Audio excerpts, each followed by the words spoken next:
దివ్యమ్మ పెళ్ళి చేసుకో.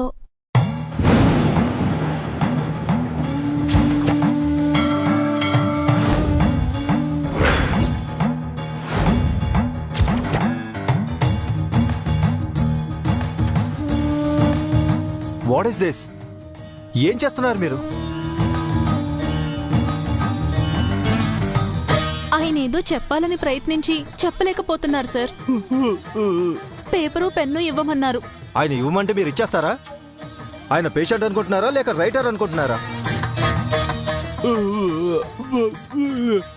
What mister చారి, ఇదేమైనా జైలు అనుకున్నారా మీ ఆటోబయోగ్రఫీ రాసుకోవడానికి? పేషెంట్ ఎలాంటి రాతలు రాయకూడదు, ఎస్పెషల్లీ పెరాలసిస్ ఉన్న పేషెంట్స్. ఆయన చెప్పాలనుకున్నదేదో పేపర్ మీద రాస్తానంటున్నారు సార్. ఏమ్మా, ఆ మాత్రం డాక్టర్కి తెలీదా? ఆయన ఎందుకు అలా చెప్తున్నారంటే సిచ్యువేషన్ సీరియస్ అవ్వకూడదని. అంటే ఏమిటి సిస్టర్? పక్షవాతం వచ్చిన తర్వాత పేషెంట్స్ కొన్ని రోజులు ఏ పని చేయకూడదు. ఆయనకి ఎప్పుడు నయమవుతుంది డాక్టర్? చెప్పాను కదమ్మా, గంటలు, రోజులు లేదా వారాలు పట్టొచ్చు. అప్పటి వరకు మేము ఇక్కడే ఉండాలా డాక్టర్? అవసరం లేదమ్మా, ఇప్పుడప్పుడే నాకు ఇంకో హాస్పిటల్ కట్టే ఉద్దేశం లేదు. ఇవాళే డిశ్చార్జ్ చేస్తాను. ఇంటికి తీసుకెళ్ళి రెగ్యులర్గా మందులు వాడండి. అలాగే డాక్టర్. ఏంటి మిస్టర్ చారి, హ్యాపీనా? ఏం రాశారు? ఊరుకోండి, ఏం కాదండి. దివ్యమ్మ పెళ్లి చేసుకోవాలి అంతేగా? రిలాక్స్ మిస్టర్ చారి, ఆ పెళ్లి మీరు కళ్ళారా చూస్తారు. ఆ పెళ్లి కోసమే ఈయన ఎన్నో కలలు కంటున్నారు డాక్టర్. మా దివ్యం అంటే ఈయనకి పంచ ప్రాణాలు. చూస్తుంటే అర్థమవుతుంది.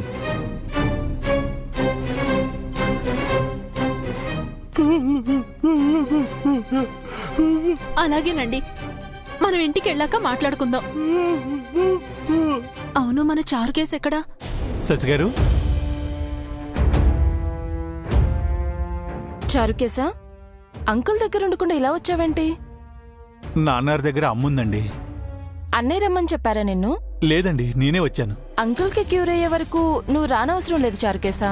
కావాలంటే మీ సార్తో నేను చెప్తాను. అదేం లేదు మేడం, మీకంటే ముందు సార్ లీవ్ తీసుకోమని చెప్పారు. మరెందుకు వచ్చావు? మిమ్మల్ని ఒక మాట అడగాలని వచ్చాను.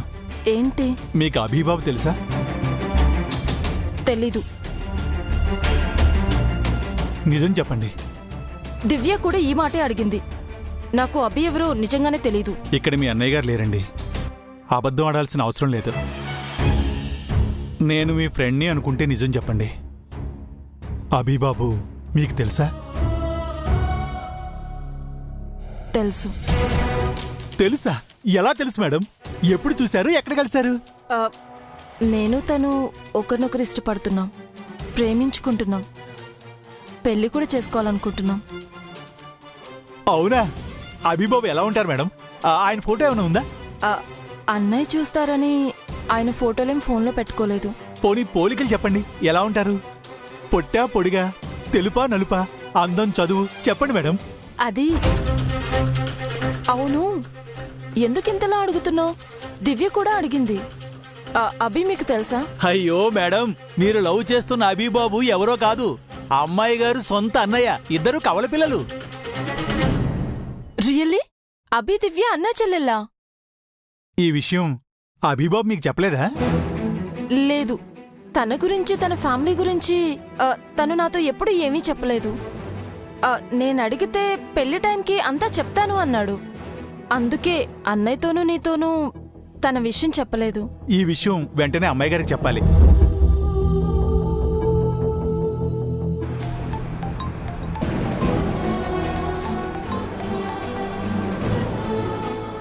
హలో చారుకేశ, అంకుల్కి ఎలా ఉంది? నేనిప్పుడు నాన్నగారి దగ్గర లేను అమ్మాయి గారు, శశి గారి దగ్గరకు వచ్చాను. అక్కడికి ఎందుకు వెళ్ళావు? మీరు నాతో చెప్పిన విషయం నేను శశి గారిని అడిగాను. తను తెలియదని చెప్పింది కదా. అంటే అప్పుడు పక్కన సార్ ఉన్నారని అబద్ధం చెప్పారటండి. ఇప్పుడు నిజం చెప్పారు అమ్మాయి గారు. అభిబాబు శశి మేడంకి తెలుసంట అమ్మాయి గారు.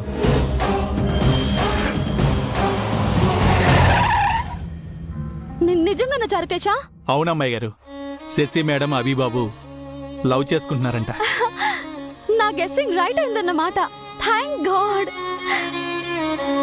అన్నయ్య శశి శత్రువులు కాదు, లవర్స్. అవునమ్మాయి గారు, త్వరలోనే పెళ్లి చేసుకోవాలనుకుంటున్నారట. మీరు అబీబాబు చెల్లెలని శశి మేడంకి తెలియదట. అబీబాబు కూడా చెప్పలేదట. అన్నయ్య ఎలా ఉన్నాడు శశి చెప్పిందా? అంటే అబీబాబు ఫోటో శశి మేడం దగ్గర లేదంట అమ్మాయి గారు. అందుకే ఎలా ఉంటారో పోలికలు చెప్పలేకపోతున్నారు. ప్రతి క్షణం నీడలా నీ పక్కనే ఉంటూ నిన్ను కంటికి రెప్పలా కాపాడుతున్నాడు.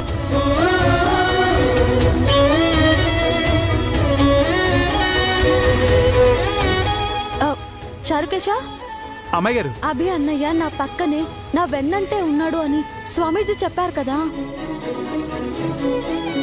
నా పక్కన ఎప్పుడూ ఉండేది అంకుల్ తర్వాత ఇద్దరే, రంజిత్, అశోక్. వారిలో ఒకరు అన్నయ్య అయ్యే ఛాన్స్ ఉంది.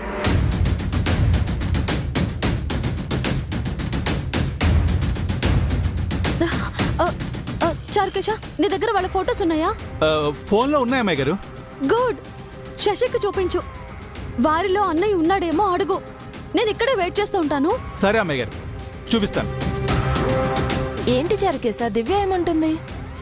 మీకు 2 ఫొటోస్ చూపిస్తాను. వారిలో అబీబాబు ఎవరో మీరు చెప్పాలి.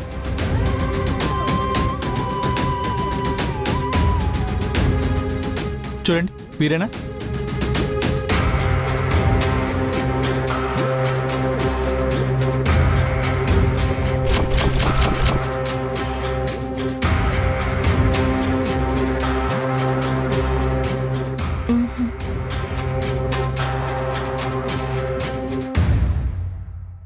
ఇది చూడండి మేడం.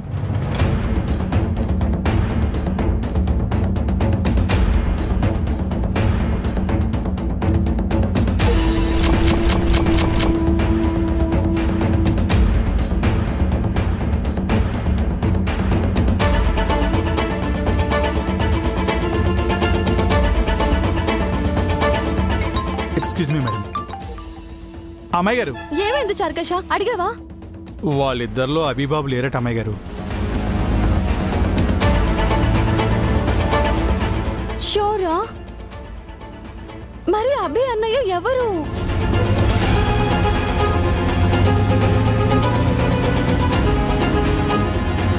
నేను అన్నయ్యని చూడాలి చారుకేశ. శశితో చెప్పు, వెంటనే అన్నయ్యతో మీటింగ్ అరేంజ్ చేయమని చెప్పు. అలాగే అమ్మాయి గారు, ఇప్పుడే చెప్తాను. ఏంటి చారుకేశ? అబీబాబు అపాయింట్మెంట్ కావాలి మేడం, ఇప్పించండి. సరే.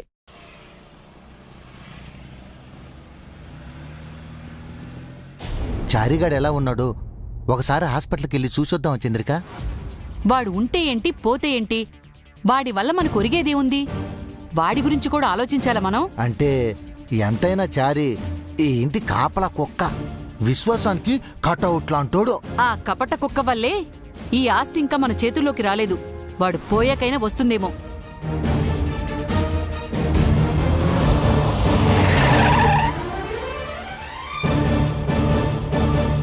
చంద్రిక, ఎవరు వస్తున్నారా?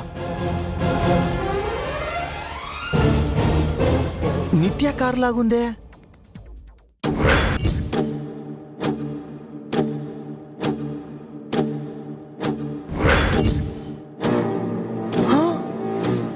నిత్యే.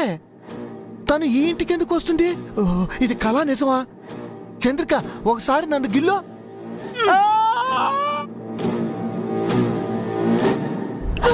అబ్బో, గిల్లమన్నానే.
దివ్యని ప్రేమించడానికొచ్చాను. కూర్చోండి మేడం.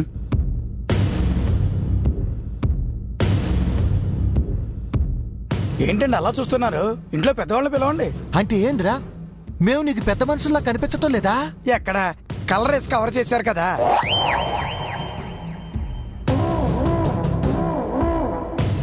అమ్మమ్మా, వదినా, ఇంటికి ఎవరొచ్చారో చూడండి.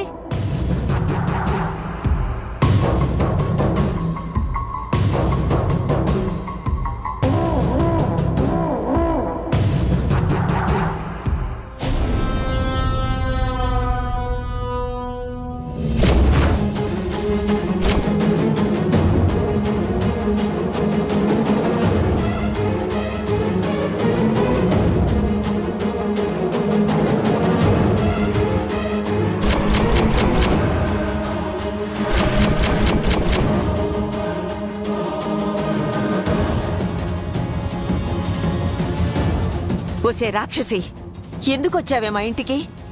ఇంకా ఏం చేయాలని వచ్చావు? ఈ ఇంట్లో అడుగు పెట్టే అర్హత నీకు లేదు. తక్షణం ఇంట్లోంచి వెళ్ళిపోవే. వెళ్ళు. మీరీ మాట అంటారని నాకు ముందే తెలుసు జడ్జి. మీ కోపాన్ని నేను అర్థం చేసుకోగలను అత్తయ్య. అన్నీ తెలిసి ఎందుకొచ్చావే? అర్థం చేసుకున్న దానివి అయితే వెళ్ళిపో. నేను శత్రువులా ఈ ఇంటికి రాలేదు, క్షమించమని అడగడానికొచ్చాను. నిత్య ఏదో కొత్త నాటకం మొదలుపెట్టినట్టుంది చంద్రిక. ఈ ఇంటిని నాశనం చేయటానికి ఇది ఎన్ని నాటకాలైనా ఆడుతుంది. నిన్ను క్షమించడవా? ఆ దేవుడు కూడా క్షమించలేని తప్పులు చేశావే నువ్వు. నువ్వొక పాపాల పుట్టవి, నరకానికి మానవ రూపానివి. నిజమే, నేను లెక్కలేనన్ని తప్పులు పాపాలు చేశాను జేజీ. నాకు క్షమాపణ లేదు, నా పాపానికి శిక్ష లేదు. కానీ ప్రతిదానికి ఒక అంతం అంటూ ఉంటుంది కదా.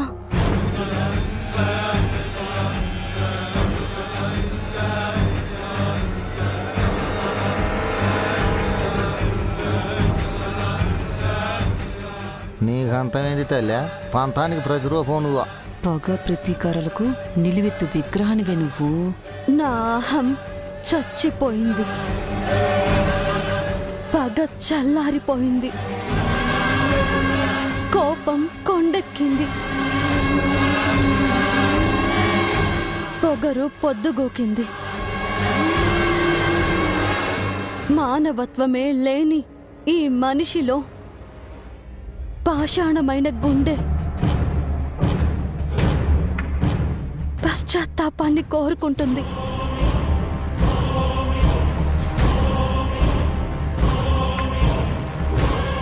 అందరికీ శత్రువునై నేను సాధించింది ఏంటి అని అమ్మ, అక్క, జై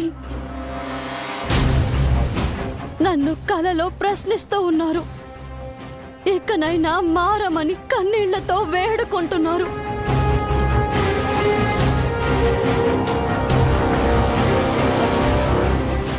మహానట్య దివ్య కూడా నా నుంచి అదే ఆశిస్తుంది. మీరందరూ కూడా నేను మారాలని కోరుకుంటున్నారని నాకు తెలుసు. అందుకే వచ్చాను.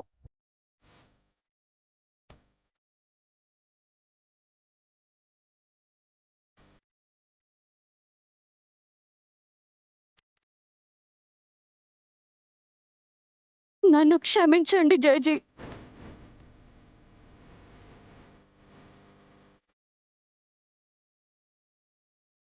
మీరిచ్చే క్షమాభిక్షే నా పాపాలకు ప్రాయశ్చిత్తం.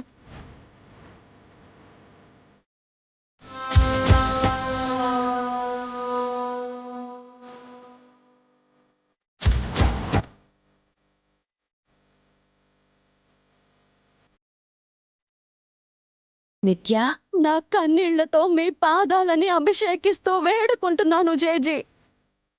ఈ దుర్మార్గురాలిని మన్నించు. నేను మనిషిగా మంచిగా మారటానికి అవకాశం ఇవ్వు.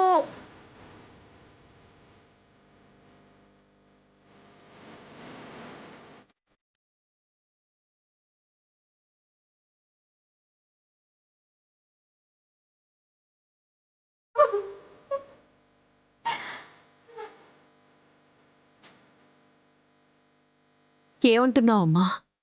నాన్న లేడు, అమ్మ చనిపోయింది, అక్క చనిపోయింది. నేను ప్రాణంలా ప్రేమించిన జై లేడు. ఒంటరినైపోయాను ఆంటీ, ఒంటరినైపోయాను. కరెన్సీ కట్టల మధ్య నేను ఒక చెత్త కాగితాన్ని అయిపోయాను. ఆ ఇల్లే నాకు సమాధిలా ఉంది. అయిన వాళ్ళు లేక అనాథలా మిగిలిపోయాను. నాకంటూ మిగిలి ఉన్నది మీరు, దివ్య మాత్రమే. అందుకే కాస్తంత ప్రేమ కోసం మీ దగ్గరికి వచ్చాను.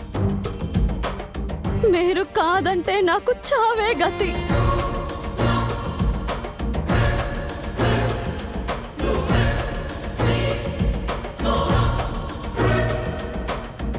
మేడం గారు పెద్ద విలనే అనుకున్నాను, మంచి నటి కూడా అని ఇప్పుడే అర్థమైంది. నిత్య, అదేంటమ్మా, ఎవరైనా బతకాలని కోరుకుంటారు గాని చావాలని శపిస్తారా? నువ్వు నిజంగా మారుంటే మాకంటే ఎక్కువ సంతోషించే వాళ్ళు ఎవరు ఉండరు నిత్య.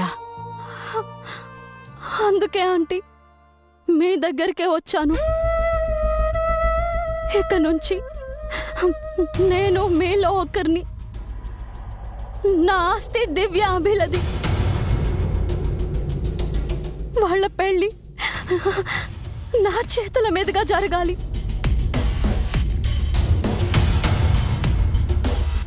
ఎల్లుండి వాళ్ళ పుట్టినరోజు కదా, కొత్త బట్టలు తీసుకొచ్చాను. అమ్మ లేని వాళ్లకు నేను అమ్మ నవ్వాలని వచ్చాను.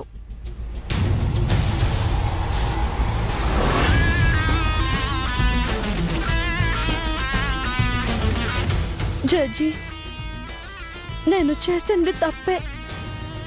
ఇప్పుడు కూడా నేను ఇంట్లో ఉండకూడదా ఆంటీ? పశ్చాత్తాపానికి మించిన ప్రాయశ్చిత్తం లేదమ్మా. ఇప్పటికైనా నీ తప్పు తెలుసుకుని వచ్చావు, సంతోషంగా ఉంది. అభి దివ్యలకి నువ్వు అమ్మ అవుతావంటే అంతకంటే కావాల్సిందేముందమ్మా? ఇది చూసి ఏ లోకంలో ఉన్నా మీ అమ్మ, మంగా, జైలు ఆనందపడతారు.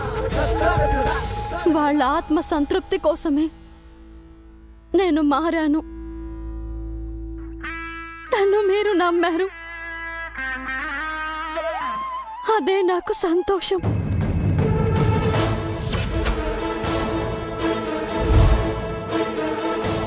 గొర్రె కషాయాన్ని నమ్మినట్టు వీళ్ళు ఈ నిత్యం నమ్ముతున్నారు. వీళ్ళు నిత్యం నమ్మితేనే మనకి లాభం పౌడరు.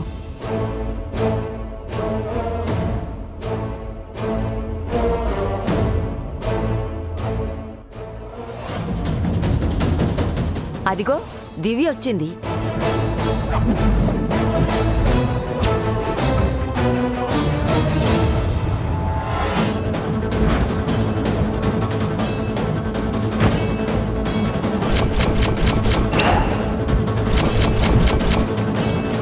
రా దివ్య, ఎవరొచ్చారో చూడు.